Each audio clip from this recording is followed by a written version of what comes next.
If you want to elevate your hygiene this year and look good, smell good, come here. I have a list of tips that will transform your hygiene and personally has changed my life. Welcome back, welcome back, welcome back. It's a brand new year. That means a clean slate. Something I know we all have goals, different things that we want to achieve this year. And if hygiene and just like taking care of yourself, if that's part of it, I have so many things I have tried, so many different hygiene tips that has worked for me, that has not. So I'm going to be telling you all of the things, especially some things that I'll also be adding this year, or like using those tips in a different way to just help me not only smell good, but also look good, look put together. And if that's on your list, we got a lot to talk about. And if you're new to this channel, my name is Sara. I talk all about hygiene, taking care of yourself, being the best version of yourself, and just reaching the highest potential of your wellness. All parts of it, physically, mentally, emotionally, spiritually. So if you want more videos like this, I have so many more coming, so stay tuned. I don't want to dilly-dally. Now let's get started with these hygiene tips. Number one is refresh in the morning. Even if you take a shower at nighttime, personally, I'm a night showerer, and what I do is in the morning, I just kind of like wipe down with either like a wet cloth or something, because night sweats happen. Especially as I'm getting older, I'm starting to notice like waking up. And I know not everybody like takes shower morning and night, and some people do. But personally for me, I take a shower at nighttime, and in the morning, I just wipe down everything. It's like what is it called? Like the simple camping type of wipe down shower. And that just like helps remove the sweat, so that when you're adding your deodorant, your lotion, your perfume, all of that, you're kind of putting it on like a cleaner slate than just waking up. Also, let me know if you also think this, but I know there's like a morning smell.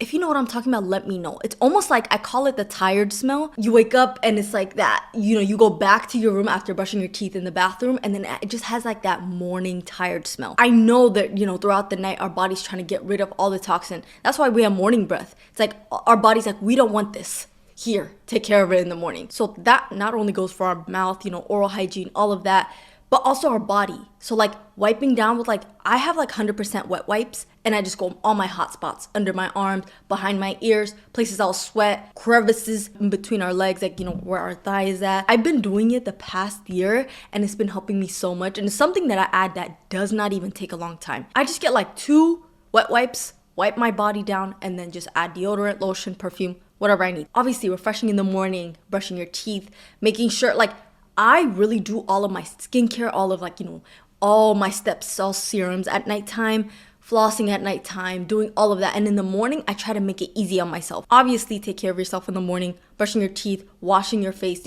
all of that. That's just something we usually do. But I think wiping down in the morning will help you feel more fresh going in the day. You gotta wake up early. Obviously, if you go to the gym, taking a shower and everything like that. But I'm talking about just waking up. You gotta go to class, work, wherever you need to go. Wipe down. It literally takes less than a minute, and it will just help you feel way more fresh. Also, layer your scents, like your body spray with your lotion, with your deodorant if you can. And it doesn't have to be the same brand or the same line. It could be something like, oh, this smells very floral or very vanilla. And then you add that body butter, body spray, and then you smell extra good. And also looking good, putting on lip gloss, looking glossy, your hair looks good, you look put together. And I feel like every time I have those days where I look put together, but not only that, I smell good, I tend to do better. I tend to perform better in everything I do, all the tasks, all the to-do lists I have. So put an effort to your hair, outfit, whatever effort, energy, resources you have for the day, do that. And whatever helps you feel good, feel put together. When you look put together, when you smell good, you tend to have respect from others. And this is not to do it for others, obviously to do it for yourself, but I'm also telling you the perks, okay? You get more opportunities, things offered to you. But also just that respect comes with it. So keep that in mind, okay? Whether you're at your workplace, you're in college, you're in high school, wherever you're at. Just know that when you look put together, people might not say it out loud, but they have respect for you. So be that person this year where you just put that effort for yourself, and you will feel so much better. Next is wear a bonnet or a silk scarf before going to bed. I've been saying this, I have been doing this for years. Not only does it prevent frizzing your hair, but also all the oil in our hair doesn't get to your face. It doesn't cause acne on your skin. There's so many different benefits, because one thing is sleeping with a cotton pillowcase. Yes, it's good, but if you don't wear anything on your head, it causes that friction, which also causes that frizzing your hair. Sometimes it even causes breakage and damage. That oil in our hair that's supposed to stay in our hair goes to your skin, causes all these things. And it's like, you don't think it's like your pillowcase and your silk bonnet. It's something so small that we can add. It literally takes 30 seconds to put on. What I do to make it easier for me is I put it under my pillowcase. So right when I get in bed, I get my silk scarf or bonnet right under my pillowcase and I just put it on. I feel like when you see something, you tend to do it. So, you know, out of sight, out of mind. So you put it under your pillowcase. It helps you remember and put that on. Another thing I'm doing this year is shopping by fabric. If it has polyester, if it has acrylic, if it has something that's made with plastic and not breathable, I'm not gonna buy it. One thing I learned is how do you say it? Mulberry silk. If that's how you say it, let me know. If not, mulberry silk is very breathable. And one thing I always hear about people, like, I don't want to wear a bonnet, is like, it causes, like, it has this odor. I remember one of my friends was saying that and she was like, it just holds odor. I don't like wearing a bonnet. But if you get something like a mulberry silk bonnet or scarf, that is more breathable and doesn't cause that. It doesn't trap that odor from like hair grease. With my hair, I usually put it in a pineapple and just put it up like that. And also for the next day, my hair doesn't look frizzy. This is actually almost day 6 hair, and it's because I wrap it every single night. Natural girls, if you want your hair to last longer, wear some type of silk scarf, bonnet, and you'll see the difference. Next is warm water for hair and skin. Now I know I've already talked about how cold water really helps, like at the end of our showers, or like cold plunge or something like that, or even like icing your face in the morning. Those are good. But one thing I have seen a huge difference the past couple of months. So towards the end of last year, I saw this video where it was saying how, you know, really extreme waters are bad for our skin, which I already knew that. But it was saying like, just wash your face with warm water and clothes with warm water. And so I was like, let me try this. When I tell you I have seen a difference just in the past couple of months, washing my face with warm water and finishing with warm water. So when I was younger, I was always taught, you know, wash your face with like, you know, hot to warm water so that your pores are open. Then you wash it with like, you know, face wash. And then at the end, rinse it and close it off with like cold water so like your pores are tight. And so that's what I've been doing. Not that it caused any like big skin issues or like acne, but maybe because it's winter and I'm not, you know, putting a lot of cold water or something like that. I have seen a difference just using warm water. And so I was like, okay. You know, I usually finish off my hair with like freezing cold water. I usually like turn it down all the way blue. But one thing I did was made it warm cold and I rinsed it with my hair, and my hair did the same thing too. Like I just have seen something different with my hair and skin, and I have not been switching products like that. And so I know that warm water has been playing a role in that. Extreme temperatures, really hot water, really cold water makes our skin dry. Like hot water makes our skin dry. Cold water is better for like just going in for a minute or something like that. But washing your whole body with too hot water or too cold water doesn't really benefit our body. So keep the water in that warm stage. Oh, the lighting is changing. So much better. Had to change the lighting because the sun is setting. Also, if you struggle with strawberry legs, if you struggle with bumps, like razor bumps, and you just feel like your skin is not doing well, maybe it might be the hot water. I know we love taking that hot shower where it's just steaming from our shower, but it's not really great for our skin. I never really see people fully take showers in like freezing cold water, but I know a lot of people, including me, that used to take really hot showers and it was actually affecting my skin. So if you have been struggling with all of that, try cutting down on the hot water and you'll see a difference. Next is clean up your makeup brushes regularly. You don't know the impact those dirty makeup brushes have on your skin, whether it's causing like skin issues, acne. I'm not saying that's the full reason, but it does play a big role. So have some type of schedule, whether it's like once a week, whatever schedule you have. Just really clean it. How I clean it is with dish soap, because dish soap really picks up dirt and grease and like, you know, oil. Makeup holds oil and all of that. And especially from our skin going back and just like, you know, not contaminating all of our, you know, concealers, powders and everything like that. And also to keep your skin clean, have that regular makeup brush routine. I know it was a struggle for me, especially during college, to like wash my brushes because I almost forget. But especially if you wear makeup every single day, have some type of schedule at least once a week to fully clean it, to protect your skin. You can also tell like sometimes it doesn't really give the highest potential of your makeup look because your concealer brush is stiff. It's been adding up and stacking up from all the concealers, or like just like your foundation brush, everything. And so if you just take time, it takes less than 20 minutes, get all your makeup brushes, get some type of dish soap, clean it in front of your sink. And then what I do is leave it out on like a paper towel or towel the whole night, let it air dry, and then put it back, either in my makeup brush or makeup drawer. Adding these small things like, wearing a bonnet at night, silk pillowcase. It's just been helping my skin be in a better state. And just neglecting these things like using dirty makeup brush over and over and over, and not beauty blenders, it's like really dirty. It just adds to the skin issues like I've been struggling or like something I've been complaining about. Another tip for your beauty blenders, one thing I do is I put it in a cup with water, put some dish soap, and then put it in a microwave.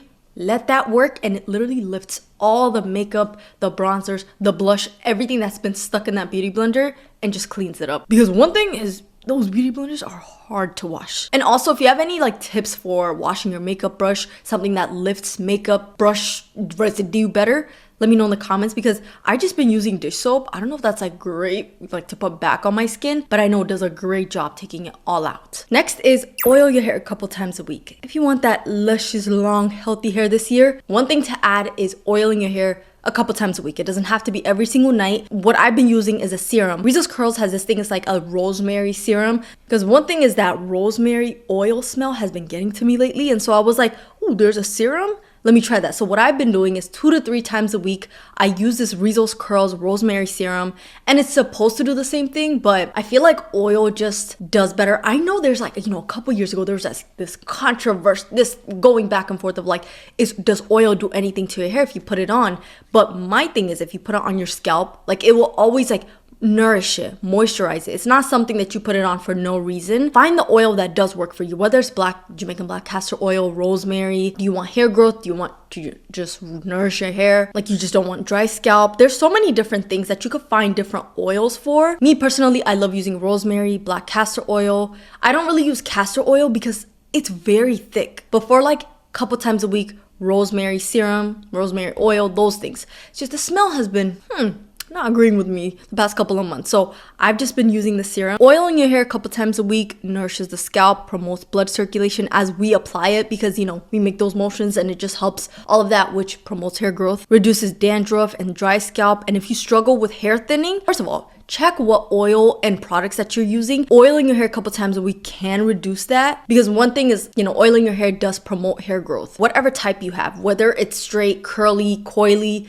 is having a regular wash day routine and also oiling your hair a couple times a week. Now for me, I'm speaking for curly hair because that's what I have, but I know for us curly girls, oiling it just a couple times a week will make a huge difference. And when I saw growth in my hair, and like not the normal speed, but just a little faster, is when I stayed consistent to oiling my hair. And so I think that was like end of college. That's the longest my hair has been. I actually saw a recap on TikTok where I was doing like a curly hair routine, and my hair looked so long, and I'm like, I remember that's the semester where I was putting rosemary oil like a couple times a week. It was not every single day, but I was taking care of it, being intentional with my hair. Now I got a curly cut to kind of like start over, and my hair is already growing. So if you want to reach the highest potential of your hair, you want to see like the best version this year, just try oiling your hair a couple times a week. Next is carry a bag everywhere you go. I feel like it's so classy when I see somebody carrying a bag, whether it's like a gym bag or you're going casual dinner with your friends, birthday dinner, vacation dinners. When I just see a bag, it just looks so classy to me. But not only that, but when the bag has the essentials, when it has deodorant, body spray, body perfume, all that you need, mint, gum, all of that, and it's in there, I just think it's so classy when somebody's just like, refreshing themselves, like going to the bathroom, refreshing themselves because they have like all these things in their bags. Yeah. That's one thing that I have done this past year. I'm like, I want to add that. I want to be that classy woman. And this year, I'm turning 26, which is crazy to say, but I feel like this is the year of being more classy, taking care of myself, being more intentional with the things, I do, I carry, I use. I'm even thinking about going to an etiquette class because I just feel like this is the year for it. And so carrying a bag is so classy to me. Carry something where you can refresh. Have the things you need for yourself. You don't want to be asking others, hey, do you have deodorant? Hey, you have a lip gloss? Just have the things you need in your bag and carry it everywhere you need. And if you need to reapply, refresh, check up on your hygiene when you go in the bathroom, you have all you need. So be the person that takes care of herself, smells good, looks put together, and has everything that she needs. And so let's be her this year. The last thing I'll say is cleanse the body from the inside. I cannot forget this tip because the essential, the foundation of smelling good and basically whatever you consume, it comes out. And another quote I heard like a couple weeks ago that has me thinking is 60% of small effort daily is better than 100% once in a while. So every single day, if you put that effort, whether it's something that you eat, whether it's what you put on your body, how you look, just the tiniest effort, it doesn't have to be 100%. It's better than, once in a while doing an everything shower routine, once in a while doing a diet, rushing and try to do something in 1 week. Doing the 60% and not doing 100% is so much better. And so what you consume is a big part of it, and it starts in the morning. So like, how do you break your fast? I have a whole video on it. I did like a 12 days of self-care with side of me. I talked about what I eat throughout the day to help me eliminate odor, help me with my skin, with my hair. And I talk about all of those things, but I think how you start your day is so important. So have these groups of food or something that a routine for when you wake up, you go, you eat this. For me personally, I've already talked about this, but I start with coconut coat, handful of blueberries, and then sea moss. And then I also do electrolyte with water. Those 3 things like berries, yogurt, fermented things, electrolyte with water, flush out all the toxins. Especially in the morning, while we sleep, our body's like, hey, these are the things we don't want, take care of it in the morning. If you know that and you take care of it, whether it's like the things you consume, that's helping eliminate those toxins that are not needed in our body. And not only is it like for odor, but also like just how you feel throughout the day, the energy that you have. Like you don't have to rely on coffee. Waking up with an empty stomach and drinking coffee right away is not gonna help you. Let me tell you, I've done both. In college, I would wake up and I'm like, I am so tired. I'm running to class, no water, nothing. I just drink coffee and I don't feel well for the rest of the day. I feel bloated. The energy drops like 1 p.m. And also, I really do agree, breakfast is the most important meal of the day. Like the morning is such an important time with what you consume, what you put on your body, how you start your day. It literally determines your whole day. For example, like not touching your phone as soon as you wake up. If you wake up and you're looking and scrolling and seeing all these things, you're giving yourself to the world first. And so throughout the day, you're thinking about those things. So be very intentional, especially in the morning, what you consume, because that plays a big role in your hygiene. And also like once you make these intentional decisions of like, okay, adding leafy greens, like all of these things, like drinking more water that actually like has electrolyte and can be absorbed in your body, flushing out those toxins, you start to see that you don't need to add all these different products because it's just not needed. And those are just like extra things. It's not like you're trying to keep up with your hygiene, like, your underarms keep smelling or, your downstairs area, all of these things. Just be intentional with whatever resources, whatever you have. 60%, okay? Every single day. It doesn't have to be 100% like, oh my goodness, I messed up. I ate this, like this. As long as you're making that effort. Be mindful of the things that you put in your body because it shows out in your skin, in your sweat, how you smell, how you look, how your skin looks. Even like when I have those weeks where I'm eating fast food and everything, my skin almost looks dull. It almost looks blurry. I don't know how to explain it. There's like this gray tint to it. There's science behind that because once you eat like vegetables, fruit, adding more nutrients, your skin has more color to it. And so overall, if you want to, better your hygiene, elevate how you look, your skin, your hair, your nails, all of it, diet really plays a big role. And that's something I'm going to talk about every single hygiene video. But thank you so much for watching, and I hope these hygiene tips will help you this year. Let me know some of the hygiene tips that you'll be adding or something that has worked for you last year that you'll be carrying it on with you this year. I would love to know because I'm always trying to better myself. Whether it's different tips that I'm learning, it's something that, we're doing together. So let me know in the comments. But thank you so much for watching and come again. Wait a minute. I just realized I'm wearing the same shirt as my last video. Just ignore it.